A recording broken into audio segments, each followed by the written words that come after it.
E aí, pessoal, tudo bem? Sejam bem-vindos a mais uma aula aí, mais um vídeo aí da Universidade Leilão Imóvel. Hoje vai ser eu que vou ser o host aqui do programa, né? O Daniel hoje vai fazer a apresentação. Então, já chamar aí o Daniel. Daniel, como é que tá? Tudo bem com você? Fala, pessoal, tudo bem com vocês? É um prazer estar aqui de novo. Em primeiro lugar, eu queria agradecer aí a quantidade de visualização que a gente tem tido nos nossos vídeos, né? Tá super legal, tá repercutindo super bem aí nas comunidades de leilão, tem leiloeiro vindo falar comigo, falando que os vídeos estão muito legais. E assim, esse é só o começo, né? A gente está aqui se adaptando, fazendo alguns testes para entregar o melhor conteúdo possível para vocês.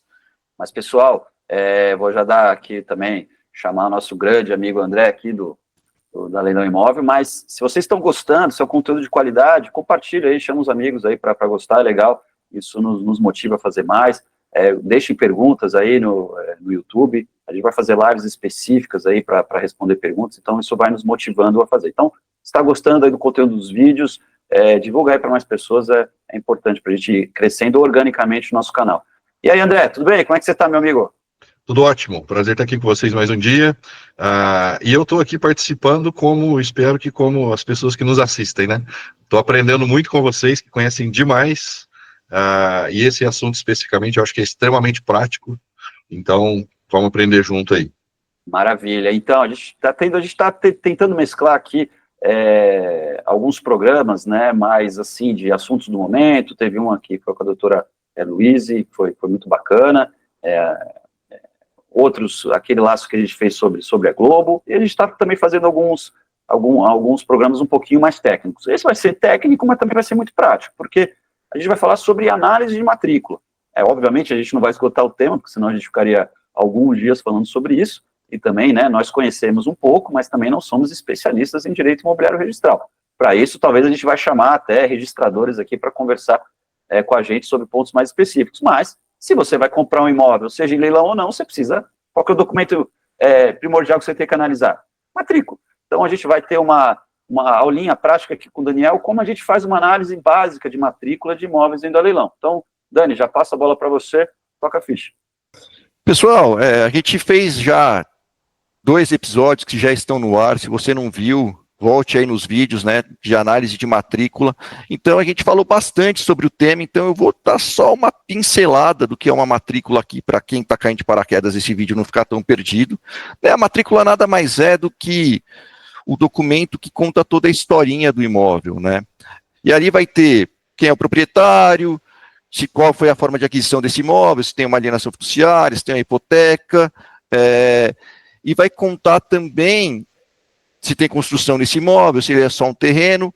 Então, a matrícula nada mais é do que um documento público, né, que qualquer pessoa consegue tirar, é só ir lá no cartório, pagar e pegar. Hoje, no registradores, no e-notariado, você consegue acabar tirando essa matrícula e ela conta realmente essa historinha do imóvel, né? E a gente vai ver isso hoje na prática, como é que essa história é contada, inclusive analisando uma matrícula mais antiga, que era muito mais difícil de ver, mais confusa, para uma matrícula mais recente, que está bem mais bonitinho.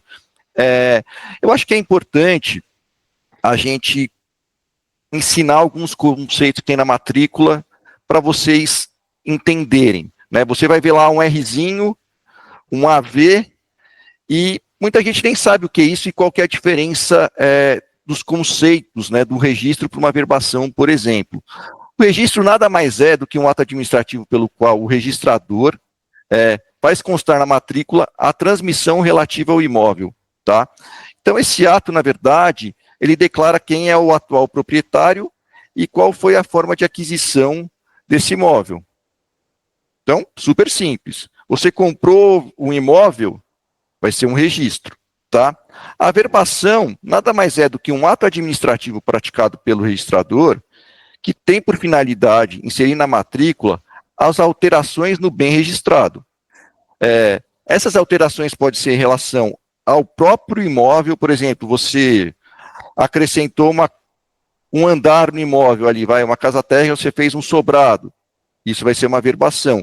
Ou em relação ao proprietário desse imóvel, se o proprietário casar, por exemplo, vai vir uma averbação falando que ele casou e o regime de casamento dele. Mesma coisa se ele se divorciar.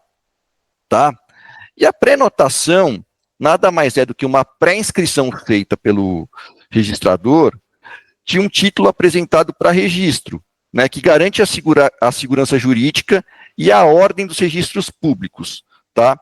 Ela serve para que o cartorário analise o documento, né, que o registrador analise o documento dentro de um prazo, evitando assim erros que trariam mais transtornos, né? Evitando também inconsistência e duplicidade, dando validade e segurança jurídica ao registro.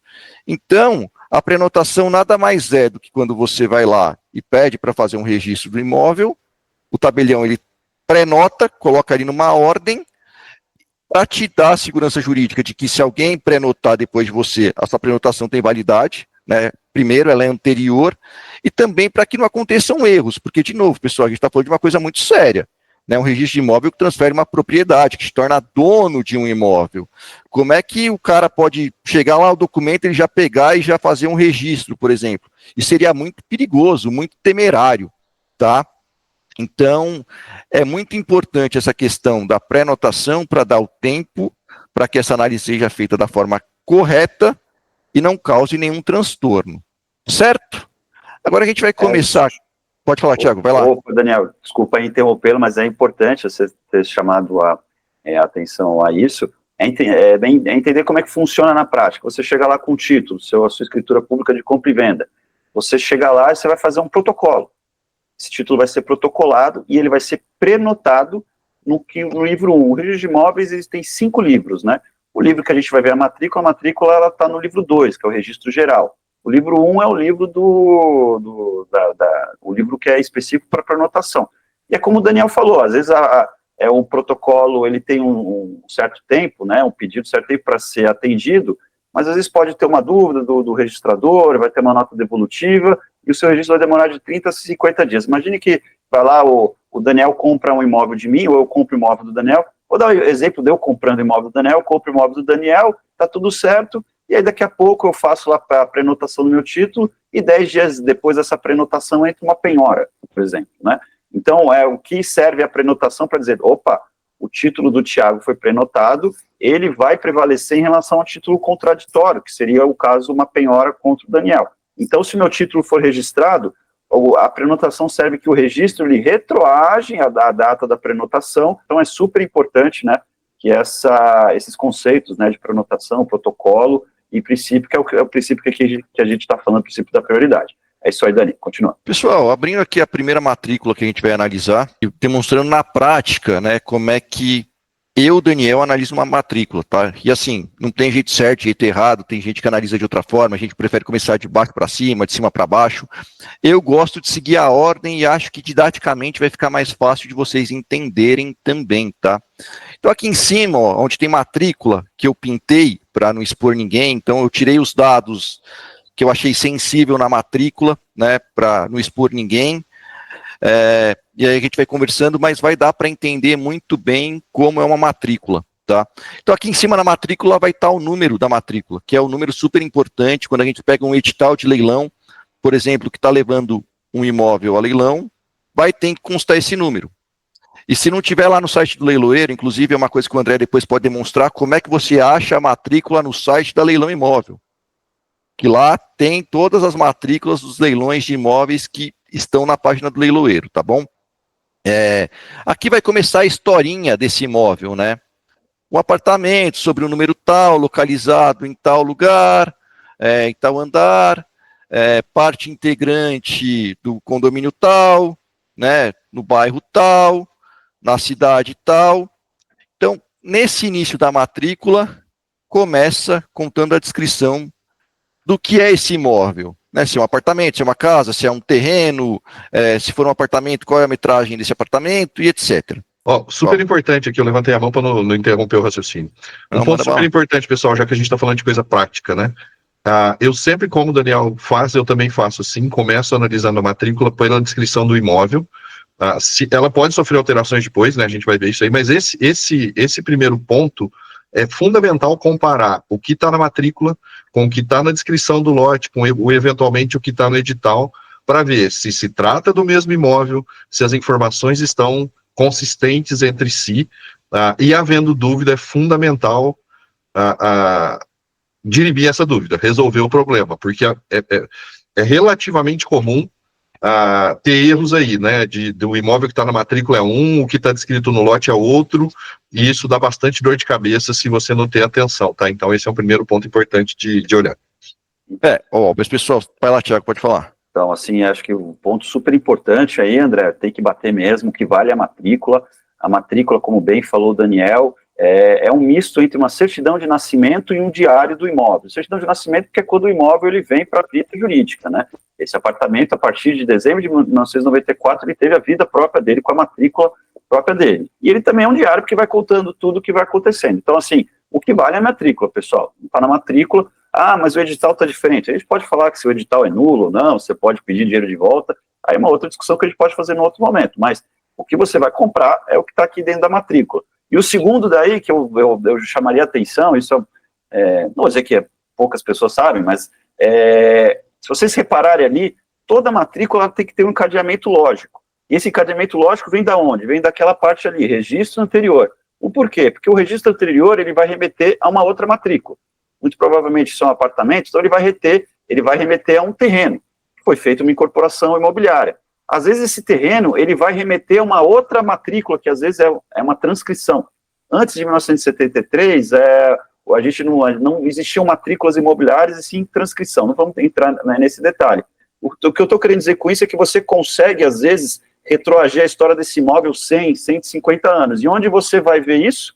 No registro anterior. E é aqui mesmo onde você pega alguns casos de fraude. Quando, por exemplo, tem uma matrícula, não é muito comum em São Paulo no Sul, mas no Nordeste, você vai lá e não tem registro anterior.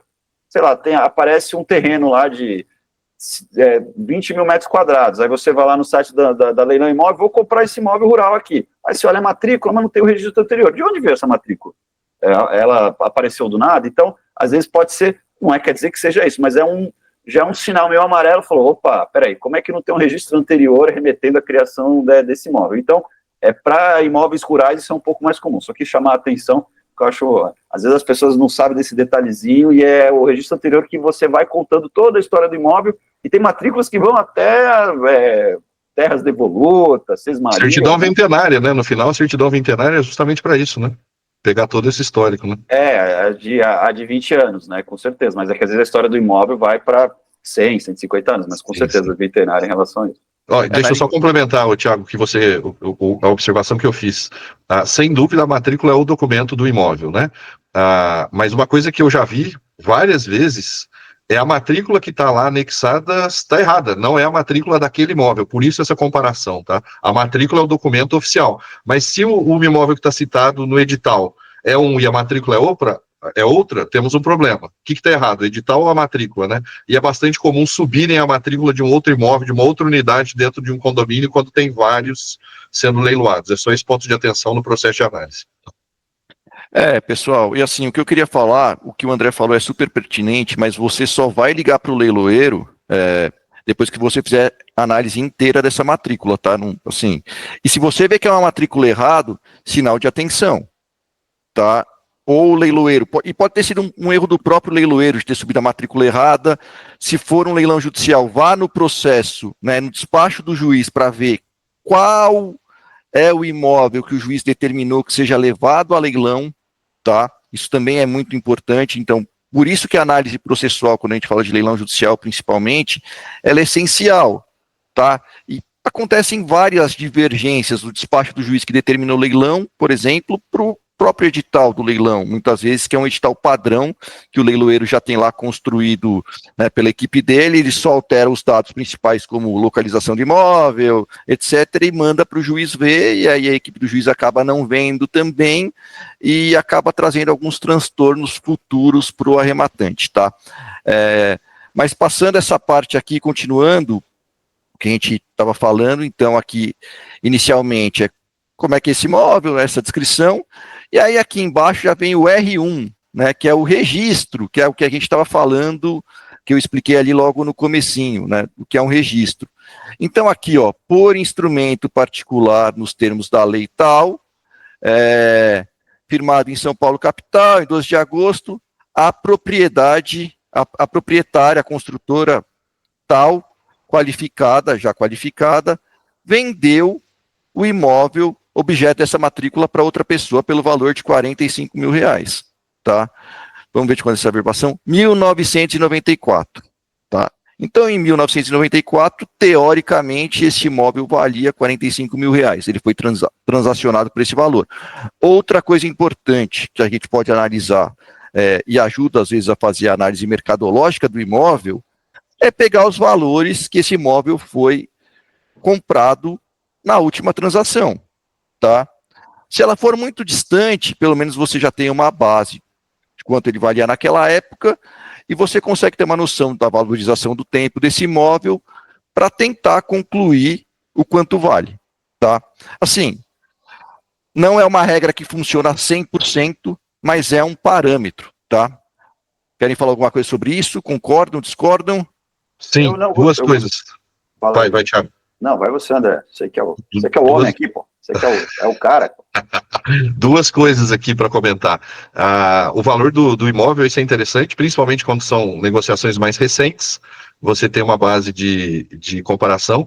E quando se trata de uma alienação fiduciária, o valor que vai estar aí é a avaliação feita pelo banco, né? Então, é uma bela de uma dica da avaliação do imóvel. Normalmente, André, a gente ia chegar na alienação fiduciária, André, lá embaixo, já tem um exemplo. Tá bom, beleza. O André tá muito apressadinho. Para falar desse tema. Spoiler. Bom, aí normalmente vem aí também o valor de ITBI, então também é um outro valor interessante para você saber de quanto foi o custo da transação como um todo. E super importante, pessoal, os dados do comprador. Óbvio que o Daniel está no começo da matrícula, esse imóvel pode ter trocado de mão várias vezes. Eu, particularmente, gosto de ler a matrícula, eu vejo primeiro o preâmbulo com os dados do imóvel, eu vou vendo ela de trás para frente. Para quê? Né? Para ver as coisas que aconteceram por último. Ver primeiro o que aconteceu por último. E essa questão dos dados do comprador, que estão na matrícula, nome, CPF, é super importante para você fazer a diligência depois de desocupação amigável, caso o imóvel esteja ocupado e assim por diante. Não, legal. Eu acho que eu tenho uma tara por detalhes ali, porque passou batido. Pô, como assim uma compra e venda por instrumento particular? Já seria uma pergunta. Como tem um instrumento particular, isso é uma compra e venda, não escritura pública, né? Mas vocês verem lá, logo depois disso, que é a Lei 4.380, que é a lei que criou o Sistema Financeiro da Habitação, o BNH, e ali os contratos ali regidos por ela, a lei diz que são contratos particulares com força de escritura pública, mas é só um detalhe bobinho. Mas não bobinho, mas sobre o valor, é bacana, é um indicativo, acho que o Daniel foi perfeito, são parâmetros. Quando você vai fazer a avaliação do imóvel, são vários parâmetros, né? Você tem a questão da última transação, você tem ligar para corretores, algumas cidades liberam, né, valores das últimas transações, dos apartamentos, pela guia do ITBI, mas a gente tem que ter um pouquinho de cautela também. O Daniel vai tratar daqui a pouquinho, a alienação fiduciária vai mostrar, né, mas já como o André chamou esse ponto, e muitas das vezes o preço que está ali está inflado por N motivos. Um dos motivos é que a pessoa às vezes não tem renda e precisa ter um valor maior de avaliação ali para poder fazer os 80% ali do financiamento. Um segundo motivo é alguém simplesmente querendo fazer alguém de bobo, nesse caso o banco. O imóvel vale 500, mas vamos passar que é 900, e às vezes tem algum esquema com o avaliador do banco. Acontece muitas vezes, não, mas são humanos ali, a gente dá propensão a isso, e tem casos assim. Então, a gente olha como um parâmetro legal, mas veja, não, porque vendeu em 2022 por R$500 mil, vale R$500 mil. Às vezes não, às vezes existem algumas coisas por trás aí, e o valor foi inflado artificialmente ali por N motivos, N razões. Só 2 comentários no que o Thiago falou. A gente está vendo aqui que é de 1994, né, esse registro.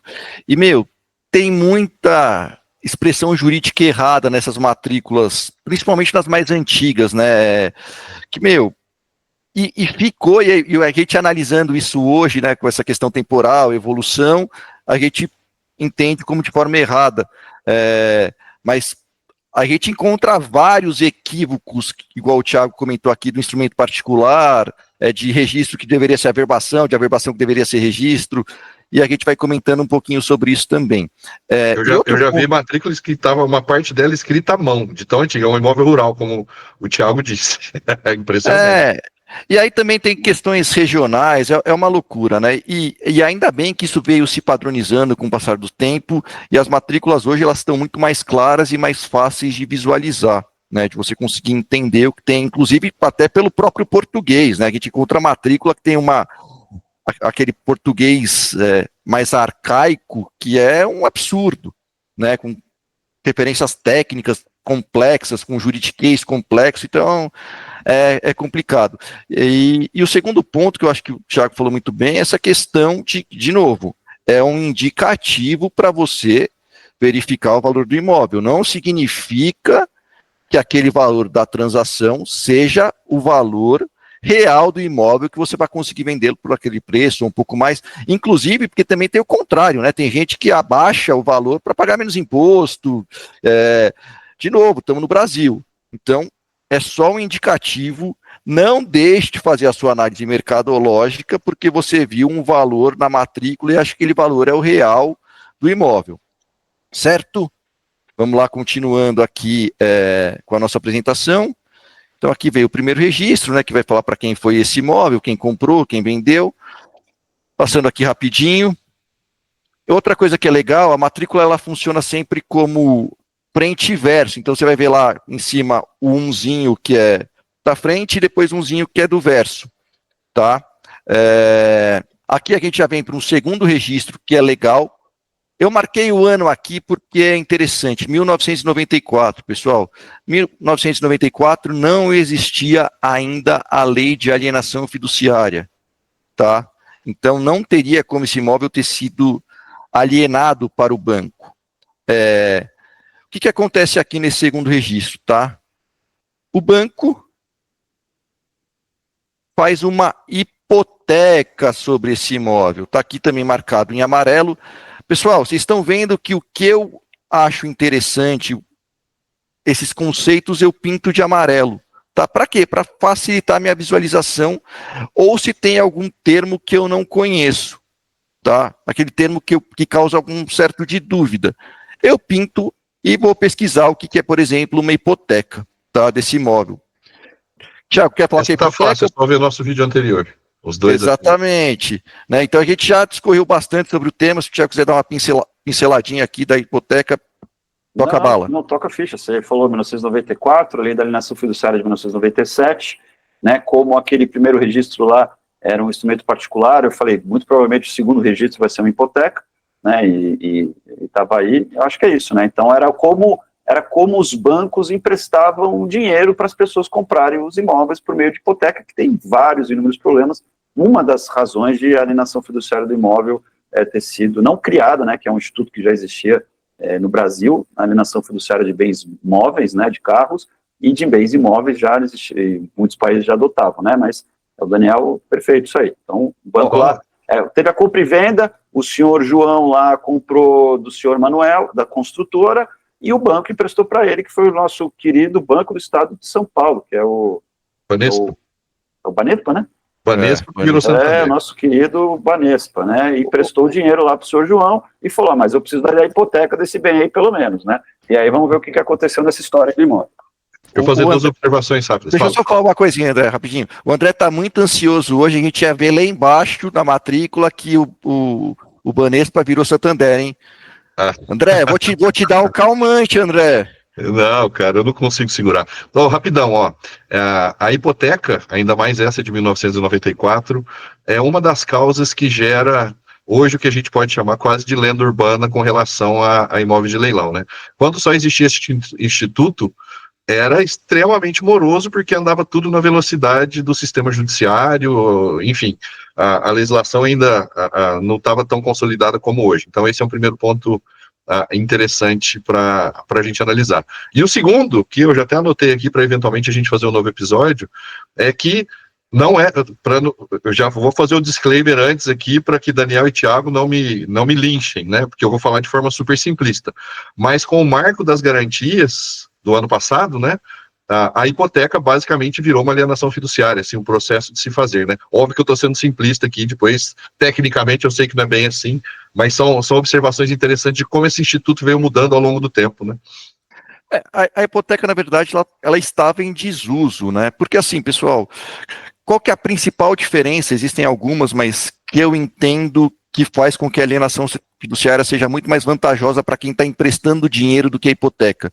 Na hipoteca, quem estava comprando esse imóvel já se tornava proprietário do imóvel. Então, por isso, inclusive, a retomada que o André falou era muito mais morosa. E essa lenda urbana, esse mito continua até hoje com aquela história de posso deixar de pagar o banco que vai demorar 30 anos para ele conseguir retomar. Isso era muito culpa da hipoteca, tá? Então é perfeito. A alienação fiduciária ela trouxe essa celeridade para a retomada do imóvel pelo banco. Inclusive, por isso, aumentou demais o número de bancos emprestando dinheiro para pessoas financiarem o imóvel, porque hoje o banco sabe que esse trâmite é muito mais rápido, muito mais célere e muito mais seguro para o próprio banco, tá? Só essa observação aqui. Aí aqui a gente vai ter o valor também, né, que da hipoteca. Vamos seguir aqui para chegar onde o André falou, ó.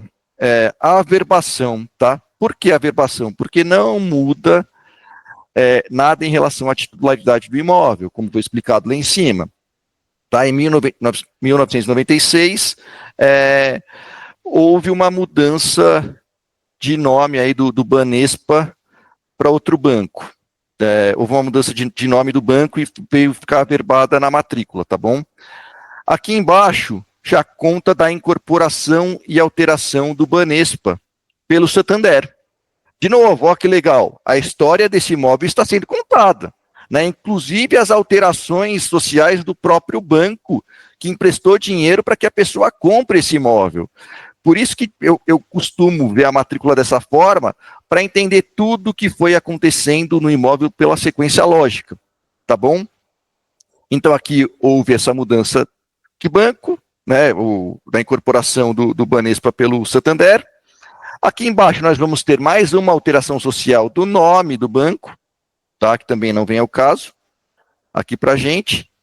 Aqui mais uma alteração social do banco, né, na averbação número 6, vamos passar aqui rapidinho para a gente não perder tempo com isso.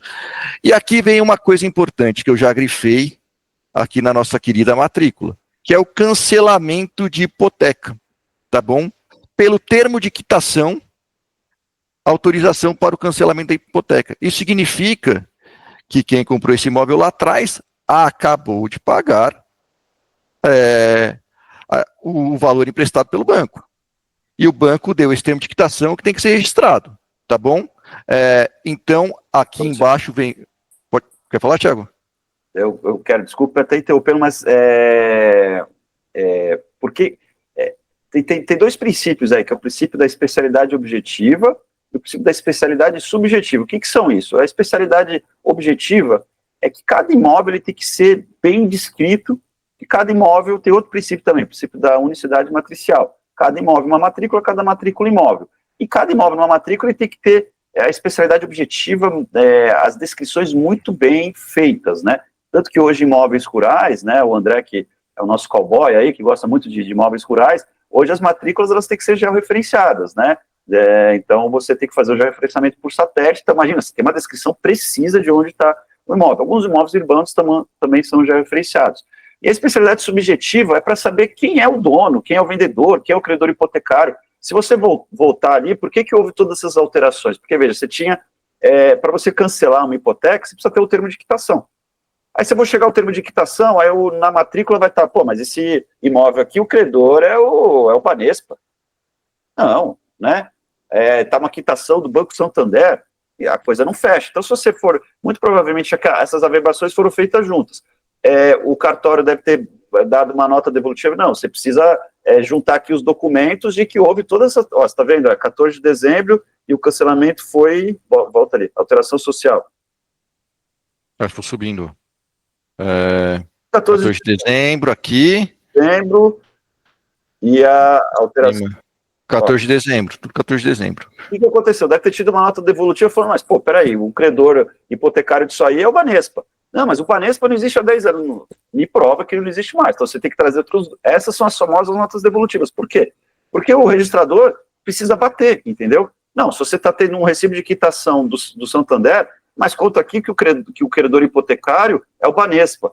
Mas, pô, registrador, você não sabe? Não, eu sei, mas eu preciso trazer isso para a matrícula. Então é por isso que teve essa série de modificações do nome do credor hipotecário para o registrador. Ah, tá, agora o recibo de quitação está no nome da pessoa que era o credor hipotecário. Então vamos cancelar. Então, só para a continuidade registral, né, Tiago? Isso é perfeito, super importante. Outro princípio da continuidade registral, com certeza. E assim, pessoal, toda a historinha que está sendo contada na matrícula, ela tem que fazer sentido, né? Existem algumas exceções aí, mas assim, a regra é essa, a história ela tem que fazer sentido e ela tem que ter essa sequência lógica, né? Não dá para a gente pular alguma coisa aí na matrícula. Por isso que é tão legal ler a matrícula, porque, de novo, parece um livro de história do imóvel, né? Vai contar ali o que vem acontecendo. Pode falar, Tiago. E, Daniel, assim, é legal também, eu não gostava, hoje eu gosto bastante de direito imobiliário registral, porque eu consigo entender, principalmente depois quando eu comecei a estudar como funciona nos Estados Unidos. A gente gosta de falar bastante, a gente paga caro, não sei o quê, mas nos Estados Unidos o sistema registral é muito pior do que o do Brasil. E um dos motivos da nosso sistema ser melhor é isso. São registradores que são concursados, fazem concurso público, não são servidores públicos, e ter esse cuidado, entendeu? Olha, eu preciso provar, olha, o credor hipotecário era você precisa me provar que o credor hipotecário mudou de nome. Então isso vai trazendo uma segurança, porque, pessoal, a matrícula é um documento que dá segurança jurídica para quem é o dono do imóvel, para quem tem credor, se eu posso dar garantia ou não. Se você tem uma matrícula no seu nome, você tem algo concreto no seu nome. Então, esse cuidado que os registradores têm que ter para saber o que é a verba é super importante. Então, quando você toma uma nota devolutiva, claro, tem alguns que são um pouquinho mais chatos, né? Mas não fique chateado, não. Isso dá segurança ao sistema, né? Para a gente ter... Porque o principal princípio do registro de imóveis é segurança jurídica. A gente está fazendo tudo isso na matrícula para ter segurança que, olha, realmente a hipoteca foi cancelada e o senhor João é o proprietário pleno disso, para a gente ter realmente segurança de que isso é o que aconteceu e isso, de fato, exprime a verdade. Mas toca lá, Dani, desculpa. Duas observações muito rápidas aqui. A primeira, que até é um dos motivos que eu gosto de ler matrícula ao contrário, né? Vejam que nesse cancelamento da hipoteca, ele cita qual foi a averbação da hipoteca. Essa é a R2. Tem imóveis que tem várias hipotecas, então é legal você fazer esse joguinho de, tem essa hipoteca, tem esse cancelamento, essa hipoteca, para ver se tem alguma hipoteca em aberto. Porque muitas vezes tem 200 hipotecas da matrícula, mas todas estão devidamente canceladas. Zero problema. Né? Vamos só corrigir, não hipoteca, penhora, né? Tem várias penhoras. Desculpa. Várias penhoras. O cancelamento dessas averbações que houve, né? Eu vou dar uma dica em relação a isso aí, André. Sim, claro. Pessoal, anotem, por exemplo, averbação tal, penhora. E se vier o cancelamento dessa penhora, coloca uma setinha do lado e coloca cancelamento da penhora pela averbação tal. Para você conseguir ter essa visualização do que foi cancelado e do que não foi, quando é uma matrícula muito extensa que tenha muitas penhoras, tá bom? Muito bem, então, como o André falou, já mostrou em qual foi o registro que foi cancelada a hipoteca. Vamos seguir aqui a nossa matrícula, a nossa história, tá bom? Aqui uma averbação falando da mudança do número do prédio, tá bom? Então, de novo, se tiver mudança do nome da rua, do número do prédio, etc., tem que constar na matrícula, tá? Contando toda a historinha trazendo a realidade do imóvel para a matrícula, para o documento mesmo. Fala, André, lembrou? Eu lembrei, até aproveitando isso que você colocou. Por isso que eu gosto de ver de novo, olhar de trás para diante, às vezes, né? Esse número de descrição de nome de rua, do prédio, etc., pode acontecer várias ao longo da matrícula, e aqui, pelo princípio que eles comentaram, que eu não sei o nome técnico, né, da temporalidade da matrícula dela ser sequencial, o que vale é a última. Então ele pode ter mudado o nome da rua 5 vezes, qual conta? A última. E ali normalmente vem o número do registro, etc., que você usa para fazer levantamento de débitos, e assim por diante, tá? Então isso é super importante. Segundo ponto que eu ia comentar anteriormente, eu tinha esquecido. O que não está na matrícula tem validade jurídica discutível. Só é dono quem registra, isso é fato, né? Tem vários pontos que a gente já comentou em outros episódios, que se a sua compra e venda não está na matrícula, você fica desprotegido em várias situações quando há judicialização. E uma coisa que eu vejo muito aqui no nosso dia a dia, são pessoas dizendo, eu conversei com tal pessoa, ele disse que tem um documento de compra e venda. Está averbado na matrícula? Não, não está averbado na matrícula. Então, isso tem é fraco judicialmente, né, numa eventual discussão. Mas, André, se me permite também, nosso programa que é para durar 20, deve estar aí. Pô, isso é na primeira matrícula, tem 3. Não, mas veja, você foi preciso, e eu vou expandir, eu não quero polemizar, a gente vai gravar, mas expandir. Eu arrematei com 7 pessoas, mas tem só uma pessoa no nome na matrícula, mas eu tenho um contratozinho aqui de cotização. Meu amigo, você não é dono de absolutamente nada. Você tem um direito que você pode exercer na justiça, mas você não é dono de absolutamente nada, é dono que está com o nome na matrícula. Eu entrei numa SCP porque me falaram que é legal e eu vou ganhar dinheiro. Você também não é dono, você tem até uma relação societária. Então, veja, você foi perfeito, e isso se expande para um monte de coisa, não é só o contrato de compra e venda que eu não levei para a matrícula. Se você negociou ou tem alguma coisa, você tem um contrato, e isso não está na matrícula, é o nome do Manuel que está na matrícula, é o Manuel que é o dono, não é você. Você tem direito de ir para a justiça? Claro que você tem. Né? Contra o Manuel. Você não é o dono do imóvel, que isso fique bem claro. Mas você tem um direito pessoal, né? Você tem um direito pessoal, não um direito real. Na verdade, você vai acionar o Manuel com quem você tem um contrato, mas a questão do imóvel é outra, está separada, né? Então, é o que na lógica a gente chama de propriedade transitiva. Para você chegar na pessoa que você quer, você vai ter que passar para um, pode depois chegar no outro, né? São 2 passos, complica bastante a situação. Já que vocês estão sendo polêmicos e desviaram do assunto, e vocês sabem que eu não gosto de polêmica, imagina, eu também vou ser polêmico, hein? Então, assim, pessoal, a gente já vem alertando essas questões que a gente está tratando aqui há muito tempo, né? E a gente vê muito nessa questão de leilão, muita gente falando de cotização, que é super legal, que é super bacana, que você diminui os riscos, porque você está dividindo ali as atividades, o dinheiro que você está colocando no imóvel, mas muita gente não fala desse risco, tá? E esse é um risco iminente, inclusive de sucessão, que, se o cara que comprou o imóvel falece, esse imóvel vai entrar no inventário dele, e aí já vai ser um outro dono, né, que vão ser os herdeiros dele e a meieira dele, se for o caso, aí vai depender muito da linha sucessória. Então, assim, e são coisas que são super importantes a gente alertar, e o nosso papel aqui é isso, tá? A gente não está querendo falar mal de nenhum tipo de produto que tem no mercado e nem de ideias que tem por aí. O que a gente está tentando trazer é colocar uma luz na segurança jurídica. Por isso que eu sempre falo, quer entrar no SCP? Você confia na pessoa que você está fazendo SCP, que é ali que vai ser o sócio ostensivo? Porque é uma relação de confiança pessoal, né? Então, isso é super, super, super importante.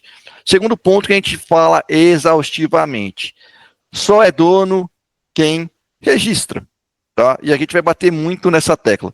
Então, se você tem um contrato de gaveta, se você tem uma escritura pública que não foi registrado, você não é dono desse imóvel. Você pode ter o direito de usar e fruir sobre esse imóvel, né? Você vai ter o direito de usar esse imóvel ou fruir, né, alugando, por exemplo, mas você não é proprietário. Inclusive, se você for vender este imóvel, você pode ter uma grande dificuldade, porque a gente tem que ter ali a linha da continuidade registral, né? Então, isso tudo é super importante. E mais uma questão, mais de 50% dos imóveis no Brasil, eles são irregulares com relação a essa questão de matrícula. Tá, que, comprou lá atrás, ficou com contrato de gaveta, nunca arrumou, aí a pessoa que era dona morreu, os filhos não fizeram inventário, não entraram com os capião. Então, assim, é super importante, pessoal, registrem os imóveis no nome de vocês, tá? Aqui, pessoal, mais um registro, venda e compra. Eu gostei aqui do termo, hein? Venda e compra, porque para você comprar, ele tem que ser vendido. Essa é a sequência lógica, o português correto aí para esta operação, tá bom? A gente já falou bastante disso aqui, então, na verdade, esse imóvel teve um novo comprador, foi transferido da propriedade dele. Olha que legal isso aqui, hein? Que eu tinha esquecido de falar. Incluindo o valor de 15 mil, referente à vaga de garagem matrícula número tal. Antigamente, a gente encontrava muito essa questão, né, do imóvel ter um número de matrícula e as vagas de garagem terem outros números de matrícula. Então, Vamos lá, outra coisa que é muito importante para quem quer arrematar imóvel em leilão. Você abriu a matrícula, veja se tem vaga de garagem nessa matrícula ou não. Primeira dica. Segunda dica, não encontrou vaga de garagem? Duas opções. Ou esse imóvel realmente não tem vaga de garagem, ou existem vagas de garagens ligadas a esse imóvel, tá? Ligadas entre aspas, as vagas pertencem a esse mesmo imóvel, só que elas não estão indo a leilão porque elas têm matrículas distintas. O que pode acontecer? De duas uma.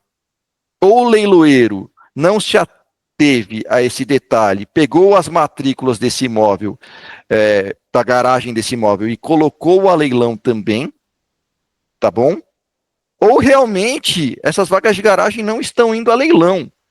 E se essas vagas de garagem não estão indo a leilão, você tem que tomar muito cuidado, porque esse imóvel muito provavelmente vai perder valor, tá? Dependendo da localização desse imóvel, de onde ele é, quem vai querer comprar esse imóvel sem garagem? Então você pode ter muita dificuldade na revenda desse imóvel. Aí existem alguns planos, tá bom, mas depois eu negocio com o proprietário do imóvel e compro as garagens dele, ele vai querer garagem naquele imóvel para quê? E aí pode ser um erro. Se arrematou o imóvel, ele pode estar bravo ali com você que está comprando o imóvel dele, ele pode vender essas vagas de garagem para um terceiro do prédio, né, para um proprietário de um outro apartamento. E aí sim você vai ter um problema, muitas vezes, de liquidez sobre esse imóvel. Vamos lá, ó, que legal que a gente encontra aqui no nosso registro número 10.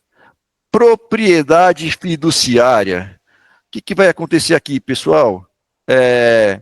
Esse imóvel, ele foi para o instrumento particular que o Thiago tanto gosta aqui, no termo instrumento particular, registro número 9 dessa lei, fica transferida a propriedade resolúvel à Caixa Econômica Federal, tá bom?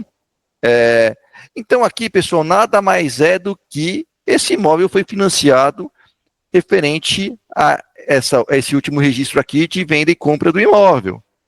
Então aqui a gente falou muito sobre a questão de alienação fiduciária, tanto no episódio que a gente gravou sobre a Caixa Econômica Federal, as mudanças da Caixa Econômica Federal, quanto nos episódios que a gente falou anteriormente sobre matrícula, tá? Então não vou me aprofundar, e aqui sim entra aquilo que o André já falou atrás, deu spoiler, da questão dos valores, tá? Porque vai falar o valor da alienação fiduciária mesmo, quantas prestações mensais vão pagar, qual vai ser os juros dessa operação, tá bom? E esse valor, normalmente, aqui, ó, vai estar aqui embaixo, a Caixa Econômica Federal fez uma avaliação sobre esse imóvel. E, nesse caso, está incluindo a vaga de garagem. Esse imóvel foi avaliado em R$190 mil em 2012. Então, aqui, ó, já viu que eu pintei de amarelo, viu propriedade fiduciária, alienação fiduciária, pintem, tá bom? E se atentem para ver qual vai ser o desdobramento desse registro aqui da alienação fiduciária, tá bom? Daniel. Fala, André, sabia que você queria falar sobre alienação fiduciária, vai lá. Não, são coisas práticas aqui do dia a dia, que é legal de ver.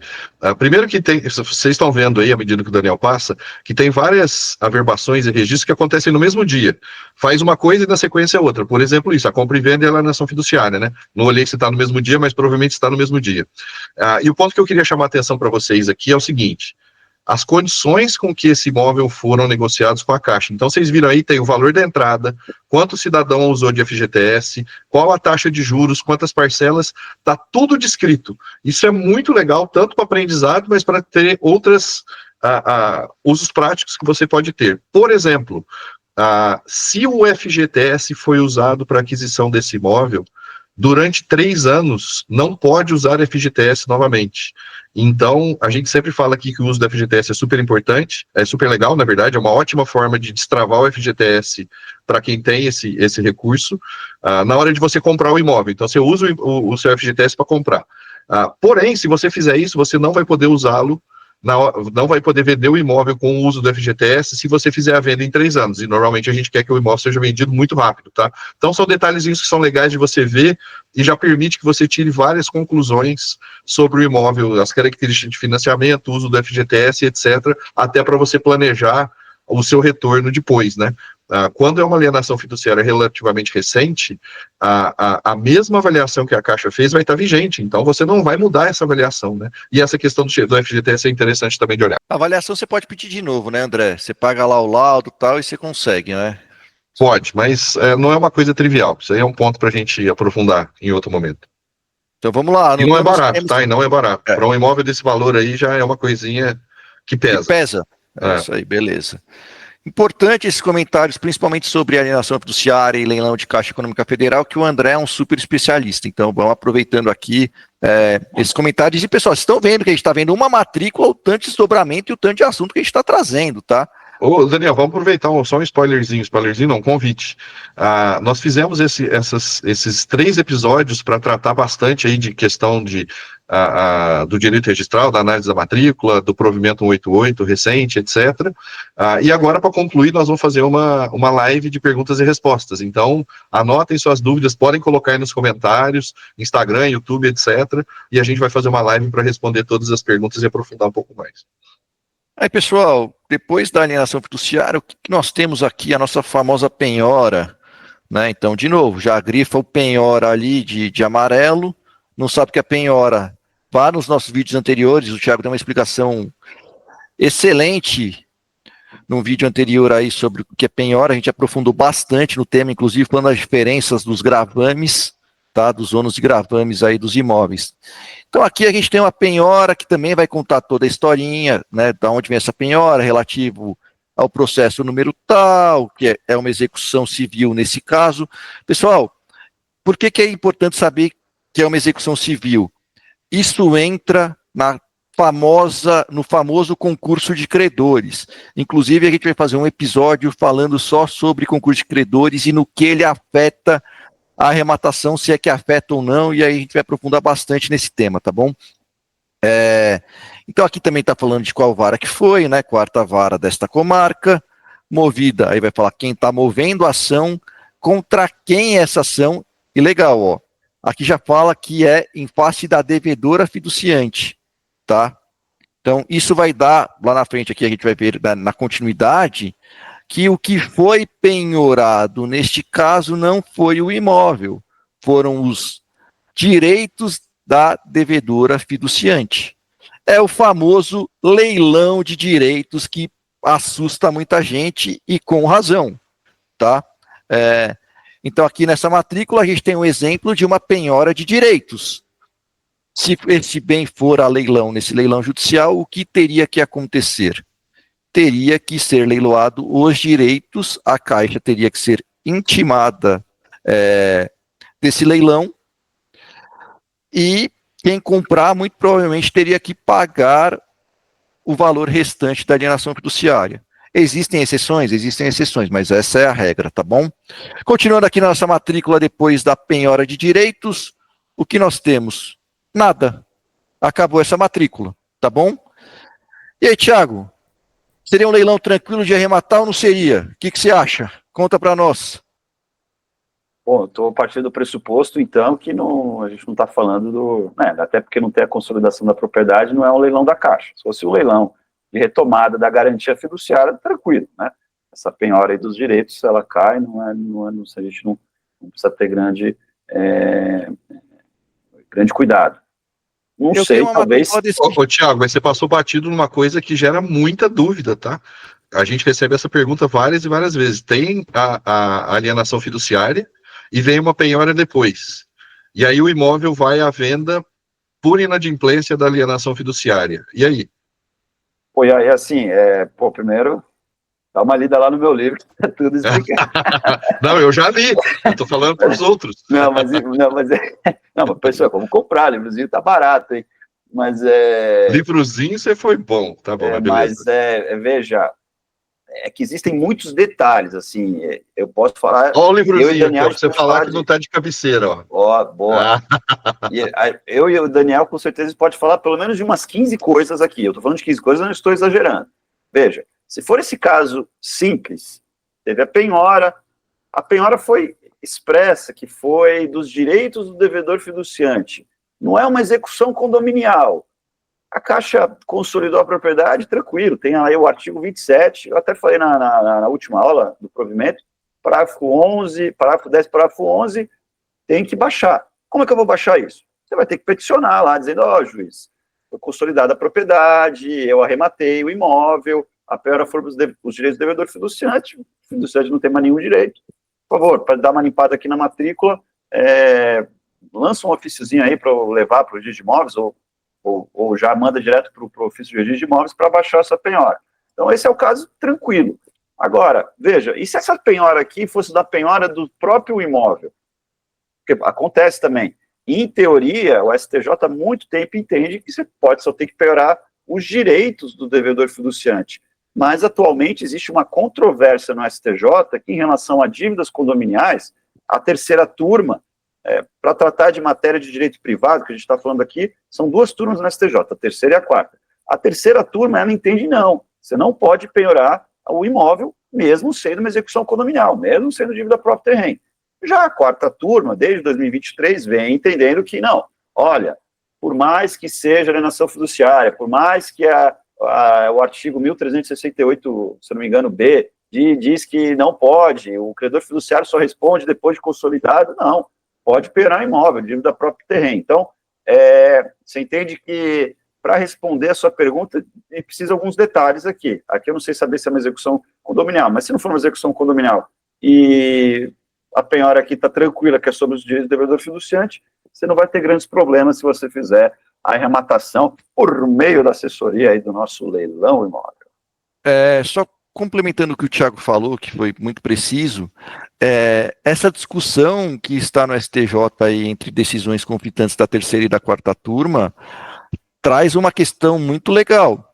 Se quem alienou este imóvel, se o banco ele é responsável pelos débitos de condomínio ou não, né? Porque nesse entendimento, se a dívida é próprio terreno e o imóvel está alienado, e pode ser levado à propriedade a leilão, entra essa questão também, né?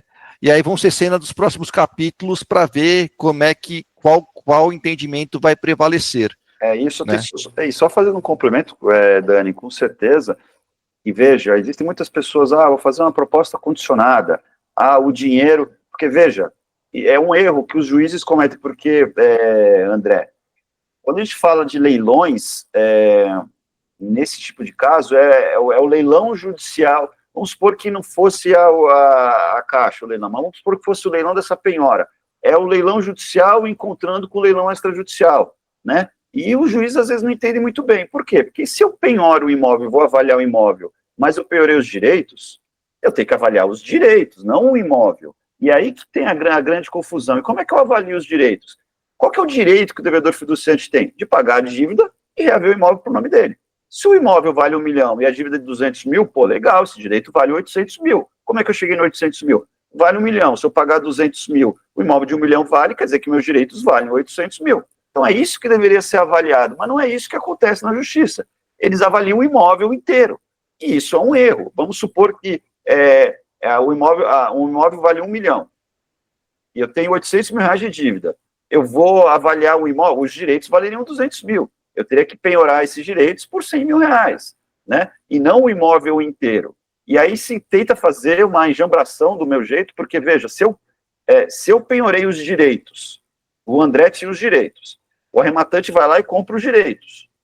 Esse dinheiro, se sobrar alguma coisa para pagar a dívida executada, o resto é do devedor fiduciante. Você está comprando a posição contratual dele, mas, não, você tem que abater a dívida do credor fiduciário. Por quê?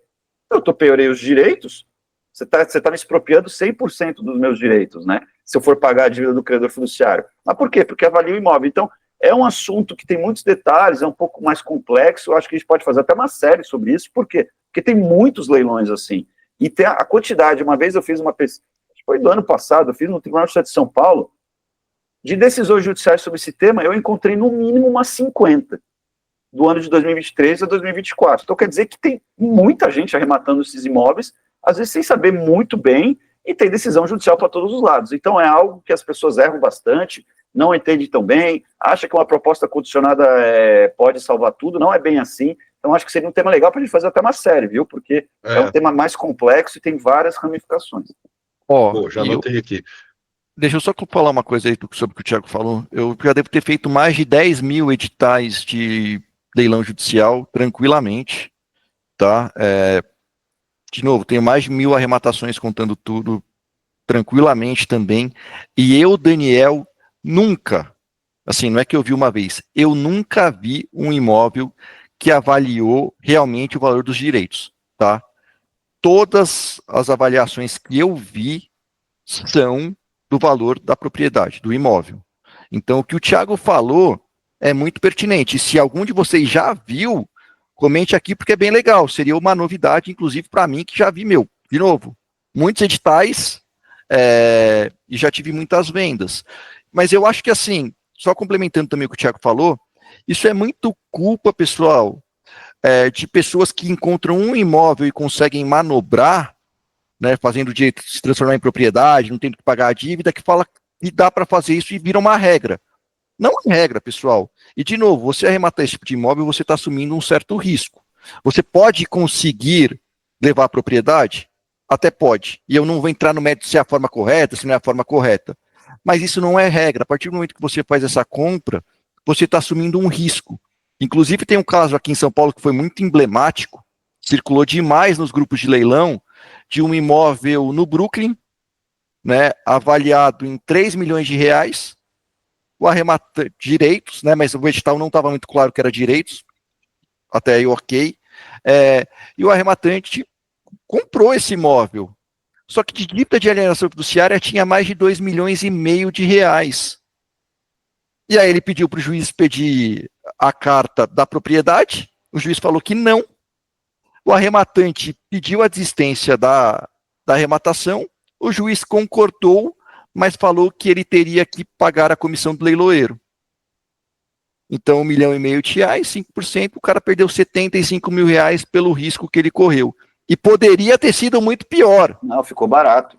Assim, exatamente. 55 mil reais mas ficou barato. Porque, claro, você pode...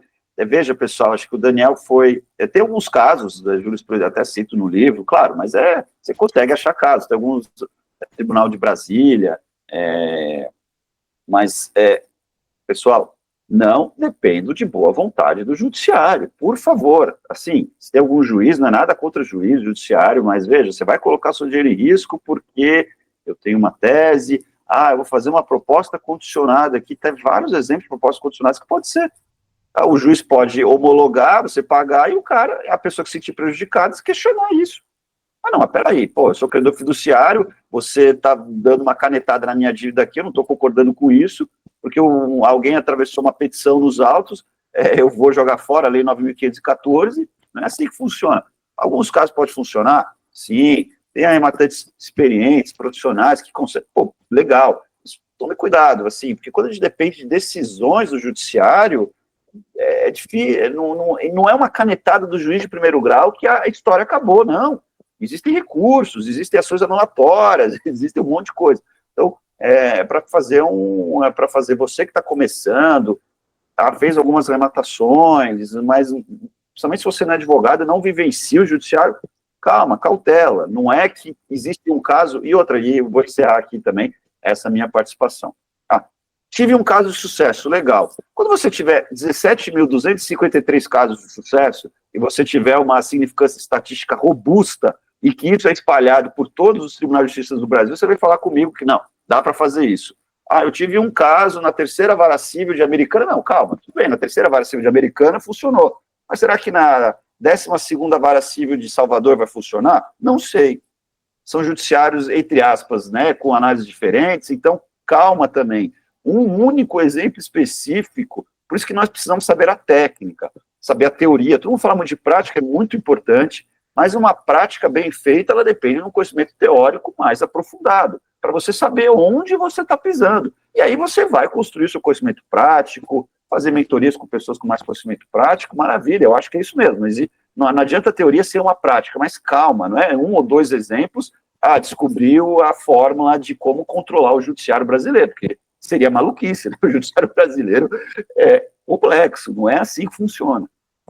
Deixa eu complementar o que você está falando, o Thiago, complementar, fazer 2 observações. Você vai falar algo aí, Daniel? Pode falar, depois eu falo.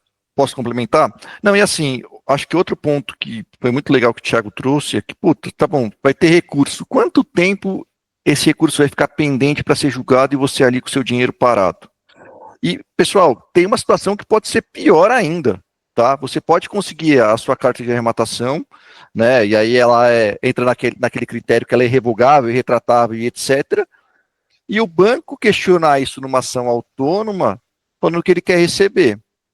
E aí, o dinheiro que você pagou no processo da sua arrematação foi levantado, você tem uma carta de arrematação na mão, muitas vezes o próprio registrador não vai registrar essa carta, porque lá vai estar direitos e a carta é de propriedade, aí você vai ter que pedir para o juiz que fez o seu leilão se justificar, explicar, e o banco ainda tem o direito de ação contra tudo isso que aconteceu. E aí, se o banco ganha essa ação, olha o tamanho do problema. O cara já levantou o dinheiro, você tem uma carta de arrematação que é um papel que você vai ter um problema e vai ter que resolver de alguma forma. Então, assim, podem ter muitos dobramentos. Então, eu concordo muito com o Thiago. E, de novo, eu sou pró-arrematante. Todo mundo sabe disso. Eu gosto bastante de tese, mas acho que isso fica muito mais uma discussão acadêmica do que realmente prática, até que a gente consiga provar, como o Thiago falou, de um monte de decisão nesse sentido. Tá bom? Vai lá, André. Não, eu estou aqui fazendo o papel do leigo, né? De quem não conhece profundamente os meandros do judiciário como vocês. Eu acho que é plenamente factível que alguém que não seja formado em direito consiga fazer uma análise até bastante aprofundada de situações como essa. Não é o meu caso. E até por isso mesmo, aqui vocês estão falando de uma coisa, gente, que é super importante. Existe divergência de entendimento de duas turmas do mesmo tribunal. Não, do STJ, não é do mesmo tribunal. Então, do Tribunal Superior. Do Tribunal Superior. E aí vem a questão. Por que a gente faz primeiro a análise financeira e depois a jurídica? Para você decidir se você entra no leilão ou não, uma das análises que você vai fazer é o tamanho do problema que você vai entrar no judiciário, se é que há problema. Tem muitos casos que a gente olha a matrícula e fala, zero problema, pode comprar que não tem problema nenhum. Outros podem sim ter desdobramentos, e aí é super importante ter ciência quando você arremata um imóvel desse, que você vai entrar nesse nível de discussão. Duas turmas com entendimentos diferentes, você vai encarar esse negócio? O imóvel, para você encarar uma situação que potencialmente você vai entrar numa discussão judiciária longa, o imóvel tem que aguentar muito desaforo, a sua margem de segurança na aquisição tem que ser muito grande. E aí, só concluindo o que eu quero dizer, né? Primeiro ponto, estudem, aprofundem e analise o imóvel. Tá tranquilo? Arremata. Tem discussão judiciária? Discuta com um assessor, com um advogado experiente, e que realmente esteja do seu lado, né? Porque advogado que está do lado dele é o que não falta, né? Que vai querer te vender um serviço para uma coisa que vai dar problema, né? Isso é muito sério, né, gente? Eu, particularmente aqui, quando tem esse tipo de bola dividida, normalmente, bola dividida assim, eu sei que vai ter uma discussão no judiciário para eu poder ficar com o imóvel, normalmente eu prefiro abrir mão do imóvel e passar para o próximo, porque tem muito do que entrar em discussão. E aqui o que a gente vê muito, pessoas levianas, que a gente tenta até combater aqui no canal, né, é a gente trazer informação séria, real, né, e tem muita gente que usa exceção como exemplo, né, pega um caso que deu super certo, parece que é maravilha e usa como exemplo.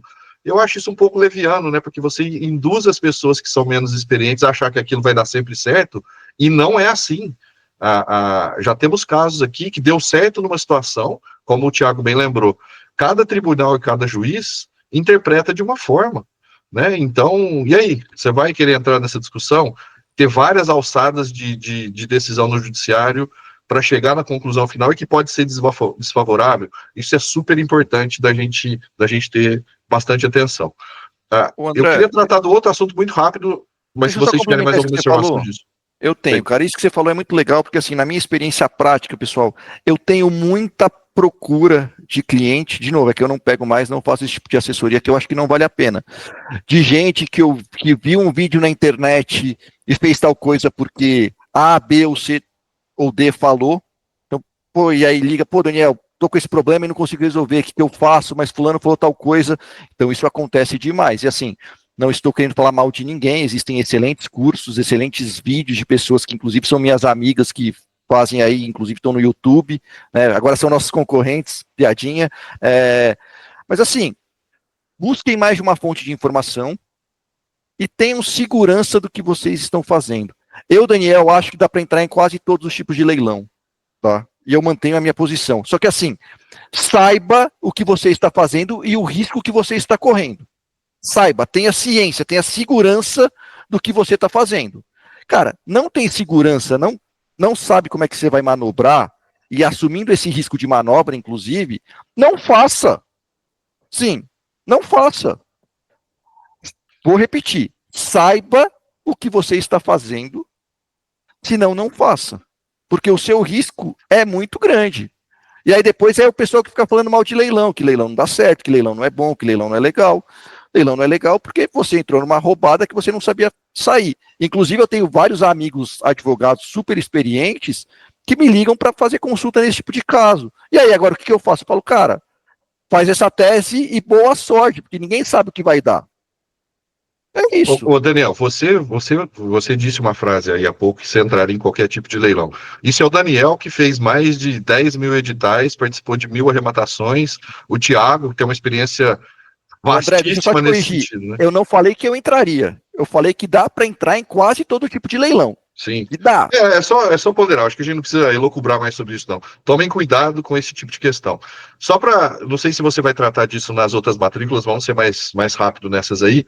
Vocês querem tratar de outras? Eu já ia eu falar acho, que nem André, preciso. vamos fazer assim. Acho que talvez vamos na live. Se o pessoal gostar dessa, a gente faz mais análise de matrículas com outros casos, que o pessoal deve gostar de fazer, porque senão vai ficar bastante tempo aqui. Só damos sugestão. Acho que essa matrícula aí já falou bastante, já. Tá bom, ótimo. Fala, né? Acho que Tem tá uma bom mais demais. legal, se eu soubesse que ia ser uma só, eu devia ter previsto isso, que a gente ia demorar, porque a gente sempre demora. Eu ia Próximo, fazer a a gente faz outra. análise de matrícula parte 2, vamos até a parte 17. Não tem problema. Vamos analisando várias matrículas. Deixa eu só aí, pedir uma coisa aqui, tipo, já seguindo o vídeo, só pra gente encerrar. Pessoal. Peraí que eu tenho que fazer uma observação ainda, calma. Faz, tá bom. A gente vai falar. Eu ia perguntar se ia falar de outra Tá matrícula, mas já que não participativo falou. hoje, hein, André? Hoje você tá participativo, hoje você tá com a bola toda, hein, O André quer me fuder, velho. O que eu tô apresentando, o André vem, vai, ó. Ó, o francês, esse canal não pode usar palavras de baixo calor. Mas vão cortar isso, né? Não vai nada. Bom, rapidinho. Pessoal, tema super importante, a gente aprofunda nisso. Vocês viram que nessa matrícula tinha a averbação da constituição do condomínio. Super importante vocês terem isso por 2 motivos. Primeiro, que condomínio, quando está devidamente registrado, é uma forma de abordar as dívidas de condomínio, né? Enfim, já vi que vai levantar a mão, vai dar polêmica de novo, mas 2 horas de conversa. Condomínio não tem discussão. Se for condomínio, né, é próprio terreno. O que tem discussão é associação. É exatamente o que eu estou dizendo. Tem que estar na matrícula. Mesmo quando é uma associação. É isso, perfeito, tá bom. Mesmo quando é uma associação registrada, dá discussão, mas agora o condomínio registrado está tudo certo. E, de novo, puxando para o lado prático. Muita gente fala, como que eu descubro o condomínio? Olha na matrícula. Vai estar lá registrado qual é o condomínio, você já resolveu 2 problemas de uma vez só. Primeiro, o condomínio está devidamente registrado. Segundo, está lá o CNPJ do condomínio, o nome do condomínio. A partir daí é facinho, ou quase sempre é fácil, você encontrar quem é aquele condomínio e para você poder falar e, enfim, levantar as dívidas e assim por diante. E muitas vezes não vai querer passar. Só para concluir, assim como quem só é dono quem registra, o condomínio só é válido de verdade, você vai poder discutir se ele está registrado na matrícula. Se não estiver, cai naquela discussão que a gente estava aqui agora. E aí, vale a pena assumir o risco? Qual é o tamanho da dívida? No pior caso, a dívida vai ser sua, né? Então, fiquem atentos. Deixa eu só entender, você está falando de condomínio ou de associação?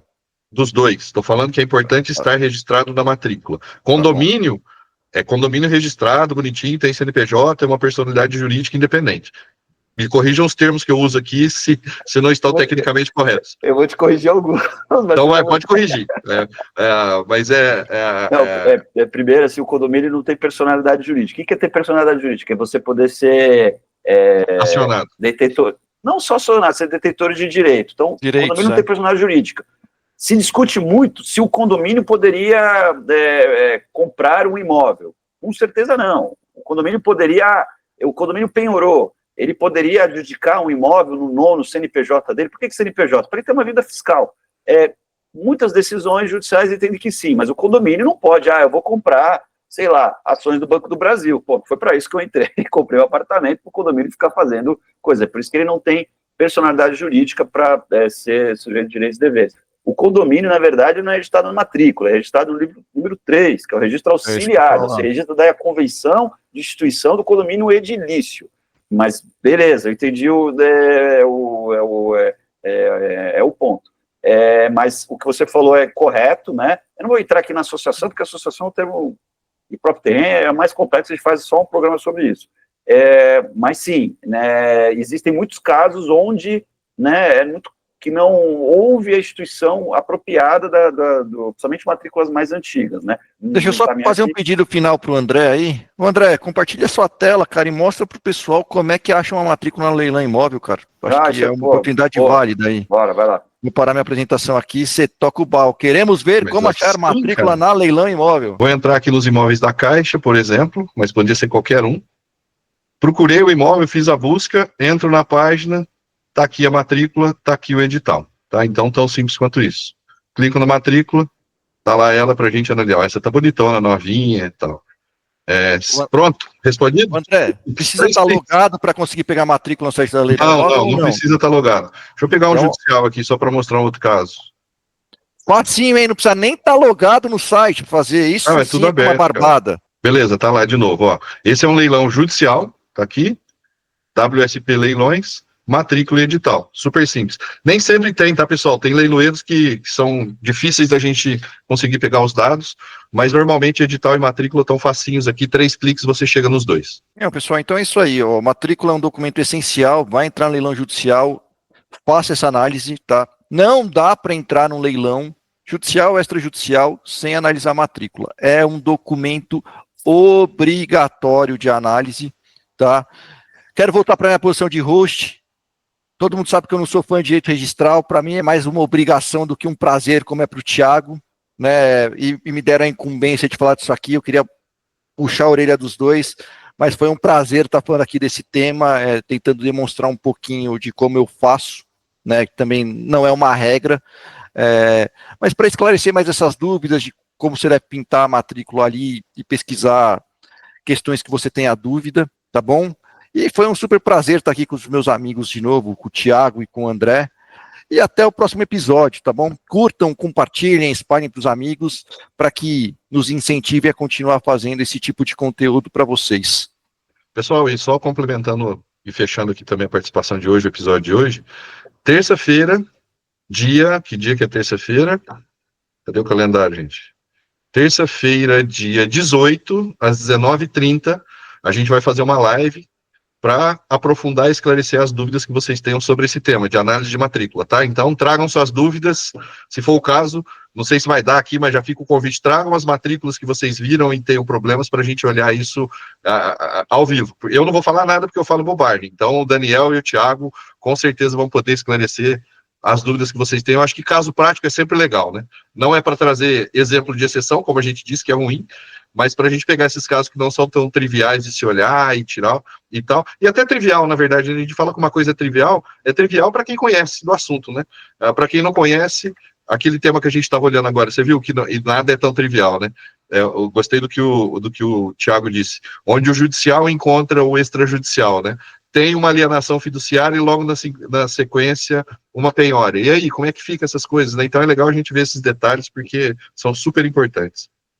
Então, me despeço aqui. O judicial encontrando o extrajudicial é como a pororoca, quando o Rio Negro encontra com o Rio Solimões e forma aquele turbilhão que ninguém sabe o que está acontecendo. Mas leva todo mundo que está no caminho. O André, vou chamar de novo para lá e pergunto resposta, qualquer pergunta. O que você gosta de banda, Thiago? Não venho com essas perguntas, terei o maior prazer em responder, mas qualquer pergunta que tiver sobre leilão, eu e o Daniel e o André vamos ter o maior prazer aí. A gente quer fazer várias lives de perguntas e respostas para dar uma engajada, e eu sei também que as pessoas gostam, né, de perguntar e serem ouvidas. Por fim, o André quer jogar uma batata quente para a gente, né, que a gente analisa os casos ali na hora, né. Isso me lembra quando eu estava ali, na primeira vez que eu fiz uma palestra, participei, até o Daniel estava roxo ali no Invest Imóvel, e hoje até um bom amigo, que é a Ayrton, né, que é um rematante, que arremata desde 1996. Esse sabe resolver problema, hein? vocês terem ideia... Adora confusão, cara. Esse aí... Não, ele me ligou ontem, ficamos 30 minutos no telefone, aqueles rolos dele. Ah, Thiago, você já viu uma multa por atraso de parcelamento? Pois é, eu tomei uma multa de 150 mil reais. Aí, tentando... e era um rolo danado, né? Mas, enfim, só para dizer que não venham com esses casos, porque quando eu estava no Investmob, o Ayrton foi fazer uma pergunta, aí eu falei, pô, o cara vai levantar a bola, eu vou chutar, né? Aí ele começou a fazer uma pergunta que eu não consegui nem entender o que ele estava perguntando. Aí o rapaz estava do meu lado, acho que era o Daniel, né? Tentou responder, não consegui responder. Então, Daniel Frederic.